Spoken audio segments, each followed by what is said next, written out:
Toujours 5 minutes.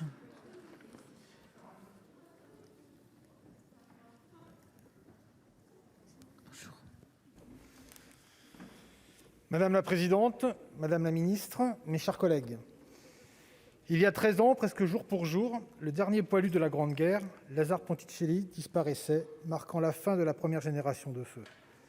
Peu à peu, les derniers combattants de 39-45 nous quittent. Ceux qu'on appelle les anciens d'Algérie sont encore très nombreux. Et aujourd'hui, c'est sur eux que repose en grande partie la transmission de la mémoire combattante.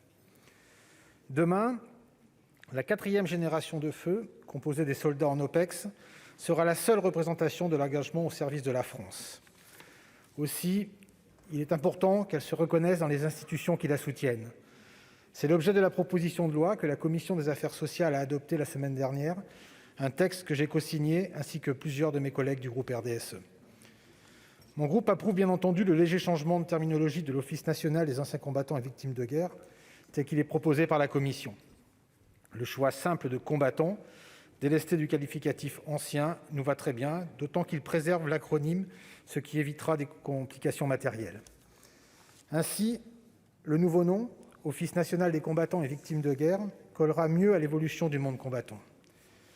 Le monde de ceux de 14, comme l'a si bien et dramatiquement décrit Maurice Genevoix, a peu à voir avec l'engagement contemporain d'hommes et de femmes pour lesquels l'armée est un métier, un choix. Plus concrètement, la notion d'ancien combattant est réductrice. Elle reflète de moins en moins la sociologie de la population combattante. Notamment, comme le rapporteur l'a souligné, elle regroupera plus d'actifs que de retraités. Par conséquent, l'Office national devra probablement recentrer ses missions pour répondre aux attentes des militaires OPEX, qui seront à terme leurs seuls ressortissants. Parmi ces attentes, la question de la reconversion en est une. L'Office national des anciens combattants et victimes de guerre est déjà investi dans cette action, cela a été rappelé. Comme vous le savez, madame la ministre, les conditions du retour à la vie civile préoccupent bien souvent les militaires. Nous aurons sans doute l'occasion d'en discuter dans le cadre de la prochaine loi de programmation militaire, afin d'améliorer ce qui est améliorable. Les carrières courtes sont une condition pour conserver une armée jeune et opérationnelle. En contrepartie, l'aide à la reconversion doit constituer un véritable droit.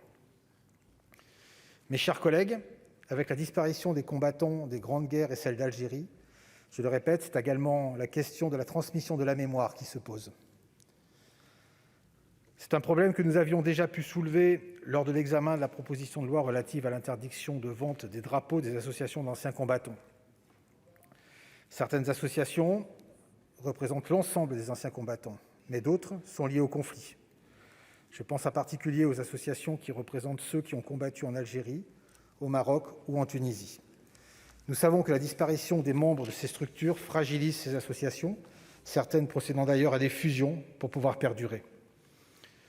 Depuis le 11 novembre 2019, le souvenir des soldats morts pour la France en OPEX est honoré par un monument dans le parc parisien André Citroën. Depuis, la mémoire de l'engagement en OPEX est ainsi symbolisée. Cependant, en parallèle, nous savons qu'il est important de pouvoir maintenir durablement toute la mémoire combattante pour ce qu'elle enseigne en matière de valeurs. Il faudra par conséquent sans doute réfléchir aux moyens de mieux associer les jeunes soldats et au-delà, la jeunesse en général, les associer à l'enjeu mémoriel. Flécher davantage de missions du service civique vers le monde combattant pourrait y contribuer. En attendant, mes chers collègues, comme je l'ai dit, et vous l'aurez compris, mon groupe votera cette proposition de loi consensuelle. Je vous remercie. La parole est maintenant à Madame Katia Pour